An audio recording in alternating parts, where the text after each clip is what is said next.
So Batman versus Wolverine is a hot topic as of recently. I see many of my mutuals give their opinions on this topic, so I figured I'd throw my 2 cents in there. Quick disclaimer before I get things started. First and foremost, I believe there's a good argument to be made for either character winning. If you know Wolverine or if you know Batman, you can make a good argument that one beats the other. Although in my opinion, Batman has the better argument, so I feel as though he wins more often than not, which I will go into in this video.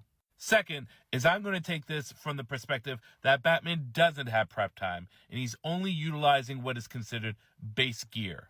As a Batman fan, I hate the prep time argument. I dislike it when Bat fans use it to scale Batman higher than he should be, and I also hate it when Bat haters use it to try to knock Batman down a notch. I'm going to break this video up into 3 categories. First, is Batman able to hit Wolverine and dodge Wolverine? Second is the win conditions that Batman can use. And finally, third is going to be how this fight would play out if these two were to actually encounter each other. So first and foremost, can Batman hit Wolverine? And can Batman dodge Wolverine? And the answer is yes. There's 2 ways you can look at it. First and foremost, I can go through a list of all of Batman's speed feats. But I think what's more important is if we go by other normal humans, either at peak or close to peak, who have gone up against Wolverine. One of my favorite examples is Punisher, War Journal, issue number 7. I believe this story is the first encounter between Wolverine and Punisher. However, this is the second encounter that they have. And as you can see here, Punisher is able to dodge and tag Wolverine, Punisher being a normal human.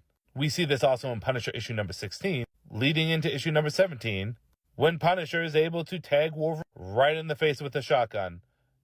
Wolverine gets a couple cuts off, but nothing critical, and then Punisher just again tags him, and then steamrolls him. Wolverine issue 21, part of the Enemy of the State story arc, where Wolverine is brainwashed by Hydra. He fights Elektra, a normal human, who's able to put hands on Wolverine. Or how about issue number 24, part of the same story arc? He sneaks up on Daredevil.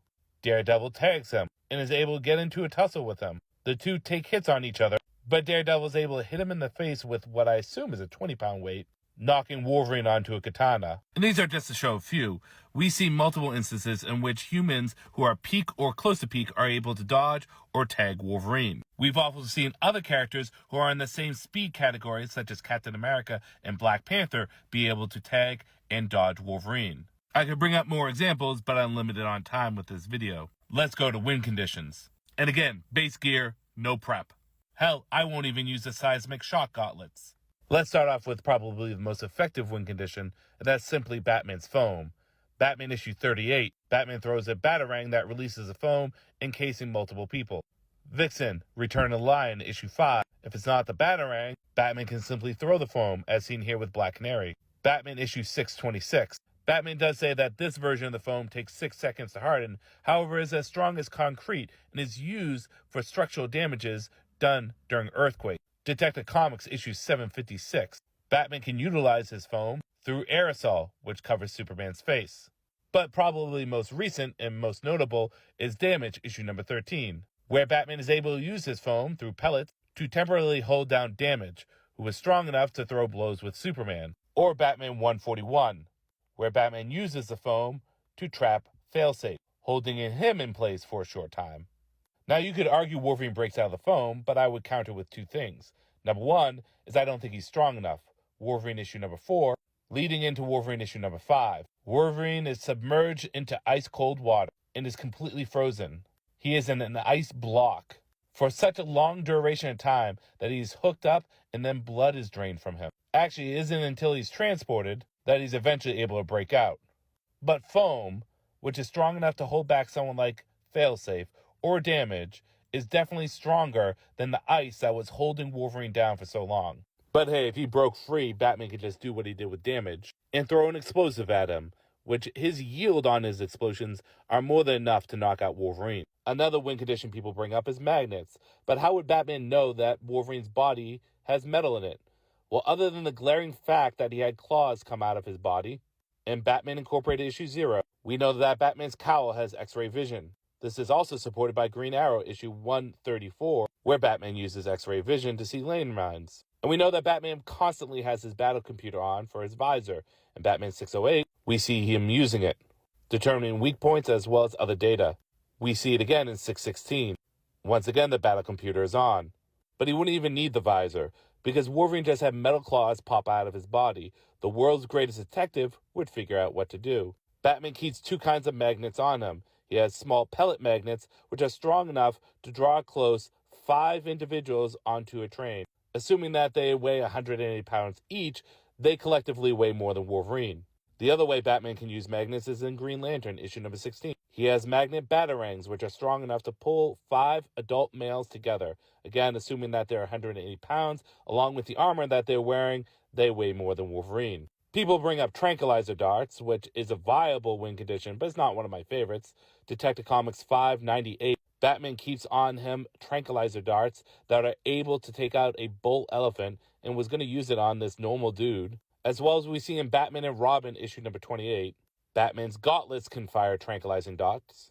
And we know that from Wolverine Black, White, and Blood, Wolverine's susceptible to drugging, as we can see here. Or what a lot of people like to bring up is Wolverine 154, in which Deadpool hits him with tranquilizer darts that he claims is enough to take down a T-Rex. And let's not forget other tools that Batman has, like Batman Killing Time, issue 6 of 6. He can just litter the field with 100 sleep gas pellets. Batman 612, other than just his sonic grenades, Batman keeps sonics on his person. He can use his belt, or my favorite, from City of Bane, Batman Secret Files 2, he's got sonics in his shoes. Just clip those heels together there, Dorothy. We see in JLA Classified issue 52, Batman has shock batarangs that are strong enough to damage someone who is fighting Superman and Wonder Woman. And we get a better idea of the yield from Batman Superman issue 21, that when utilizing it on this individual here, the shock batarang does 10,000 volts of damage. And these are consistent items, like in Bane issue number 12, where Batman throws a shock batarang to disable a mech. Batman's also used bowler ropes with electricity, like in I, Vampire 6, where he used it on Mary, Queen of the Vampires. Or Urban Legends issue 16, once again, an electric bolo. So as you can see, Batman has multiple win conditions. He can knock him out with grenades, knock him out with electricity, whether it be through the bowler ropes or through the batarangs. He can knock him out with gas pellets. He can knock him out with tranquilizers. He can restrain him with the foam. And we all know through Batman's speed feats and the fact that people who are peak or close to peak are able to tag and dodge Wolverine, that Batman could play off all these weapons. Actually, in an in-character battle, Batman would probably keep his distance from Wolverine at first. Throw a smoke pellet down, get some distance, maybe get on top of a roof. And we saw that only Wolverine can climb up with his claws. He has a lot more mobility, and then he can just spam his attacks. But that's not to say Wolverine doesn't have one amazing win condition, and that is those claws, which could cut Batman up. I love to show this picture. Batman getting his hand cut off. All it takes is him trying to block those adamantium claws with his gauntlets and failing. But what they fail to show is the before and after. Because from Batman 134, because despite getting his hand cut off, Batman finishes the job. He takes out the venomized Ghostmaker, and then he comes to grip with what happened to his appendage. And we see in the next issue, Batman 135, Batman doesn't freak out. He bandages the wound, and then he gets back to work. Other than that, there's not many instances of Batman losing an appendage, but if we want to use a slight reference to the Dark Multiverse, like Batman the Devastator, again, Batman gets his arm cut off, and rather than freaking out, he bitch talks Superman, and then turns into the Devastator. And getting stabbed is nothing new for Batman. Superman Batman issue number 6. A Lex Luthor in a power armor, while also on Venom, stabs Batman with a nasty, big-ass blade. Batman responds, Falcon Kick. Or how about Batman 671, getting his ass handed to him by Sensei, getting a stick thrown through his body, sticking out his chest, and Batman pulls it out and just beats it with him. Because this is the thing about Batman.